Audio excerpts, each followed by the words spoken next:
Good morning everybody. Success point Deoband में आपका फिर से स्वागत है। आज हम जीके की 15 क्विज करने वाले हैं। इसमें हमारा सब्जेक्ट होगा इंडियन पॉलिटी और टॉपिक होगा संविधान की अनुसूचियाँ। आज ये अनुसूची शेड्यूल पर आज हमारी दूसरी वीडियो होगी। इससे पहली जो वीडियो थी वो भी शेड्यूल या अनुसूची से संबंधित थी। तो आज इसमें हमारे 13 या 14 क्वेश्चन होंगे। स्टार्ट करते हैं। क्वेश्चन नंबर फर्स्ट, पहला क्वेश्चन है, भारतीय संविधान की 10वीं अनुसूची किससे संबंधित है? देखना 10th शेड्यूल, कल भी ये क्वेश्चन आया था। तो 10th शेड्यूल किससे संबंधित है? ये CGPCSC में क्वेश्चन आया 2012 में। तो ऑप्शन देख लेते हैं एक बार। दल बदल कानून, बी ऑप्शन संघ की भाषाएं, सी ऑप्शन जम्मू कश्मीर को विशेष दर्जा एंड डी ऑप्शन इनमें से कोई नहीं।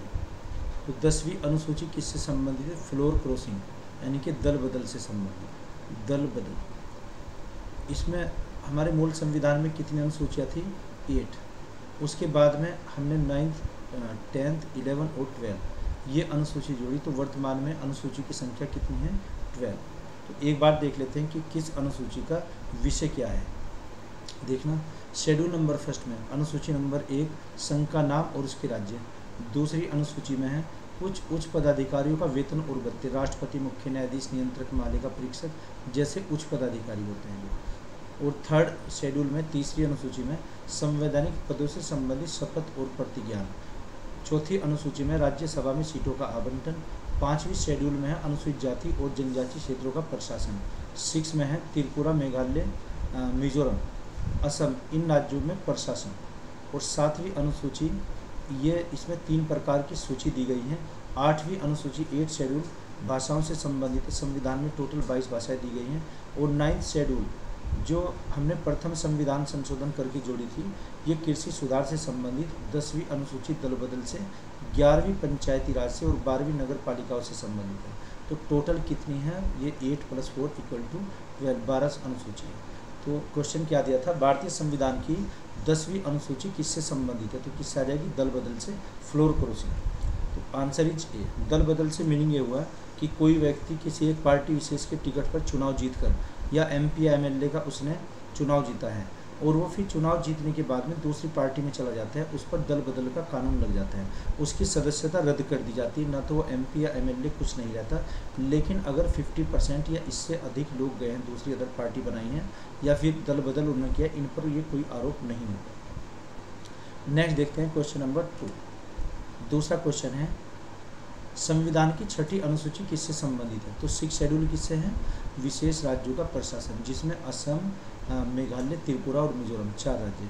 क्या दिया? 6ठी अनुसूची में किस राज्य में लागू नहीं है? अच्छा, जो लागू नहीं है, MPPCS 2004 में क्वेश्चन पूछा गया है। तो ऑप्शन देख लेते हैं एक बार। Assam, B option Meghalaya, C option Tripura and D option Manipur. तो 6ठी अनुसूची सुदूरवर्ती क्षेत्रों का प्रशासन, ये कहाँ पर लागू नहीं होता? मणिपुर। तो आंसर इज डी। इसमें हमें बताना था कि जो लागू नहीं है असम, मेघालय और त्रिपुरा। तो मणिपुर में नहीं लागू होता। कौन कौन से 4 राज्य हैं? 4 राज्य, ये 4 राज्यों में लागू है। एक तो असम में लागू होता है, और मेघालय, असम, मेघालय, त्रिपुरा, और एक क्या आ जाएगा इसमें? मिजोरम। इन 4 राज्यों में 6ठी अनुसूची लागू होती है, 6th शेड्यूल। नेक्स्ट देखते हैं क्वेश्चन नंबर 3। तीसरा क्वेश्चन है, भारत के संविधान की अनुसूची तथा उसके विषय में निम्नलिखित युग्म में से कौन सा एक सही सुमेलित नहीं है? सही सुमेलित, NDA 2016 में क्वेश्चन पूछा गया है। तो एक बार देख लेते हैं। 8वीं अनुसूची भाषाओं से संबंधित, बिल्कुल ये राइट। एंड बी दिया है इसमें दूसरी अनुसूची शपथ और प्रतिज्ञा। सी इसमें दिया है सी ऑप्शन चौथी अनुसूची राज्यसभा में सीटों का आवंटन। और डी में दिया है 10वीं अनुसूची दल बदल से संबंधित। देखना, इसमें बी के अलावा सभी सही विकल्प दिए हैं। बी में चूँकि दिया है इसमें वेतन से संबंधित, उच्च पदाधिकारियों का वेतन जैसे राष्ट्रपति, उपराष्ट्रपति या फिर कैग होते हैं, लेकिन ये जो शपथ और प्रतिज्ञा ये 3rd शेड्यूल में दिया है, तीसरी अनुसूची में। 3rd में आना चाहिए था, इसमें क्या दे दिया? बी में। तो आंसर क्या आ जाएगा? बी। ये बी में है कि शपथ और प्रतिज्ञान दूसरी अनुसूची में, जबकि दूसरी में नहीं, तीसरी में है। तो आंसर क्या हो जाएगा इसका? B answer. नेक्स्ट देखते हैं क्वेश्चन नंबर 4। चौथा क्वेश्चन है, भारतीय संविधान की किस अनुसूची में पंचायती राज संस्थाओं का प्रावधान है? एसएससी 2019 में क्वेश्चन पूछा गया है। तो ए ऑप्शन देख लेते हैं क्या दिया है, 10वीं अनुसूची, बी दिया है 9वीं अनुसूची, सी ऑप्शन, ये बी ऑप्शन, बी 11वीं अनुसूची एंड डी है 12वीं अनुसूची। तो पंचायती राज व्यवस्था किसमें है? 11वीं अनुसूची में। 11वीं अनुसूची जो हमने 73वें संविधान संशोधन करके 1992 में जोड़ी थी और जो लागू हुआ था 1993 में, ये पंचायती राज से संबंधित है। तो क्या जाएगा इसमें? C answer. तो आंसर इज, ये इसमें ऑप्शन गलत हो गया, आप इसका आंसर ये कर लेना, बी आंसर। 11वीं अनुसूची ये किसमें? 11th शेड्यूल में। नेक्स्ट देखते हैं क्वेश्चन नंबर 5, 5वां। भारतीय संविधान की निम्न में दी गई अनुसूचियों में से कौन सी अनुसूची राज्यों के नामों की सूची तथा राज्य क्षेत्रों का ब्यौरा देती है? किसमें राज्यों के बारे में लिखा हुआ है? यूपी पीसीएस 2014 में क्वेश्चन पूछा गया है। तो एक बार ऑप्शन देख लेते हैं। पहला ऑप्शन है पहली अनुसूची, दूसरा है दूसरी अनुसूची, तीसरी अनुसूची एंड चौथी अनुसूची। तो राज्यों के बारे में किसमें लिखा हुआ? प्रथम अनुसूची में है। अनुसूची को यहाँ पर सूची लिख दिया गया। तो answer is a, first schedule, पहली अनुसूची में लिखा गया है राज्यों के और उसके बारे में। नेक्स्ट क्वेश्चन देखते हैं 6, छठा क्वेश्चन है निम्नलिखित में से कौन सा एक कथन भारत के संविधान की चौथी अनुसूची का सही वर्णन करता है? यूपी पीएससीएस में 2004 में क्वेश्चन पूछा गया है, फोर्थ शेड्यूल। तो फोर्थ में क्या लिखा है? राज्यसभा में सीटों का आवंटन। ऑप्शन है ए ऑप्शन, इनमें संघ तथा राज्यों की शक्तियों के विवरण की रूपरेखा अंतर्विष्ट है। बी ऑप्शन, इसमें संविधान में सूचित भाषाएं दी गई हैं। सी ऑप्शन है इनमें जनजाति क्षेत्रों के प्रशासन से संबंधित। एंड डी ऑप्शन, इसमें राज्यसभा के स्थानों के आवंटन से संबंधित उपबंध अंतर्विष्ट है। बिल्कुल ये करेक्ट आंसर है।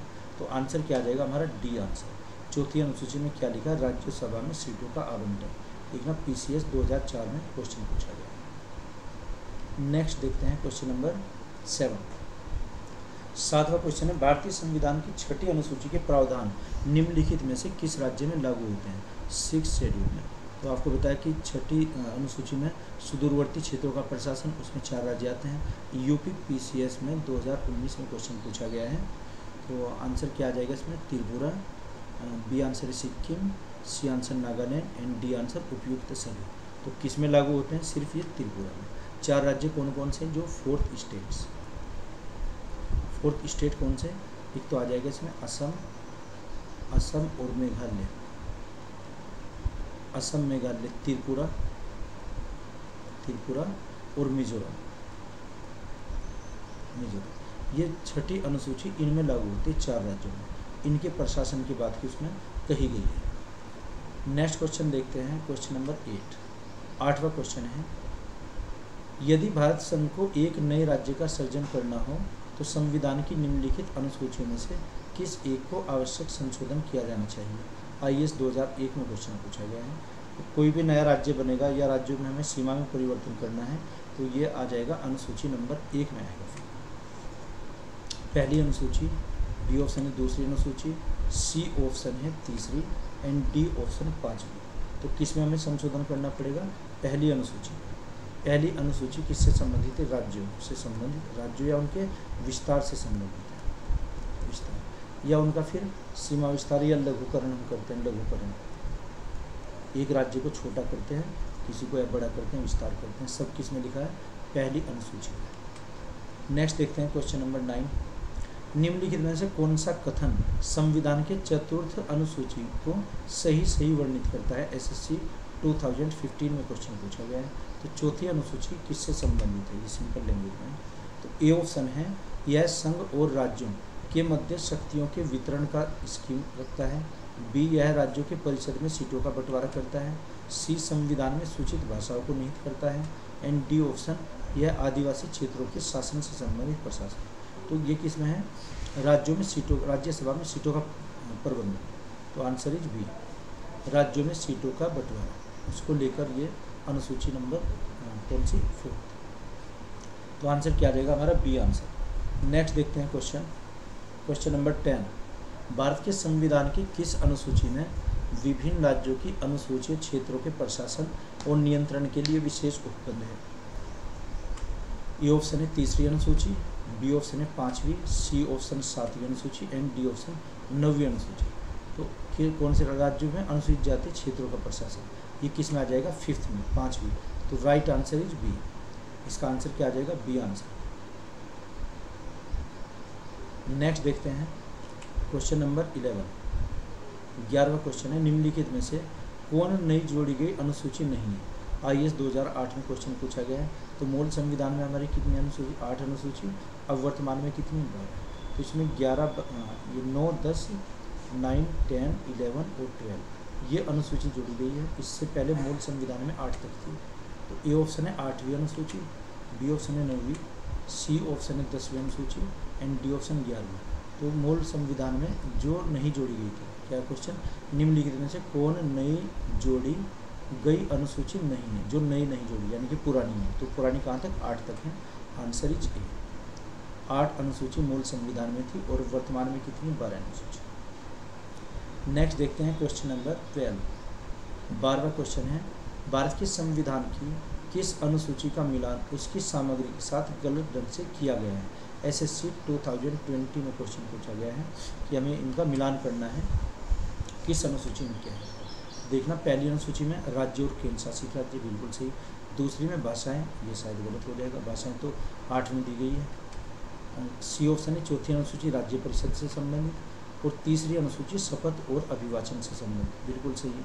इसमें दूसरा ही रॉन्ग हो जाएगा, आंसर इज बी। दूसरी अनुसूची भाषाओं से संबंधित दी गई, जबकि सेकंड जो शेड्यूल है ये किससे संबंधित है? वेतनमान से, ये वेतन से संबंधित है। तो इसका आंसर क्या हो जाएगा? बी। नेक्स्ट देखते हैं 13वां क्वेश्चन है, भारत के संविधान की 11वीं अनुसूची किसके बीच शक्तियों को विभाजित करती है? 11वीं, तो 11वीं किससे संबंधित है? पंचायती राज से संबंधित। ए ऑप्शन है संघ और राज्य विधानमंडल, बी ऑप्शन नगर निगम और पंचायत, सी ऑप्शन राज्य विधानमंडल और पंचायत एंड डी ऑप्शन ग्राम सभा और पंचायत। तो क्या जाएगा? नगर निगम और पंचायत के बीच में ये विभाजन करती है, चूँकि पंचायतों से संबंधित है। और जो 12वीं है वो नगर निगम से संबंधित है, म्यूनसिपल बोर्ड से संबंधित। तो आज की इस वीडियो में हमारे 13 क्वेश्चंस थे। तो मैं आशा करता हूँ आपकी समझ आया होगा। अगर नहीं तो कमेंट बॉक्स में आप लिख कर बताइए और इसे साथ साथ आप नोट करते रहिए, इसका रिवीजन करते रहिए, मोर देन मोर जितना भी आप कर सकते हैं। देखना, ये कलेक्शन बहुत मेहनत से करना पड़ता है, फिर एडिटिंग करनी पड़ती है, फिर उसे एक्सप्लेन करना पड़ता है। तो आप मेहनत का अंदाज़ा लगा सकते हैं, लेकिन आपको हमसे भी ज़्यादा इसमें मेहनत करनी है। रिवीजन, बार बार रिवीजन, मोर देन मोर जितना आप कर सकते हैं। आपका सिलेक्शन आपके रिवीजन पर डिपेंड करता है, ना कि लिखने पर। Okay, thank you.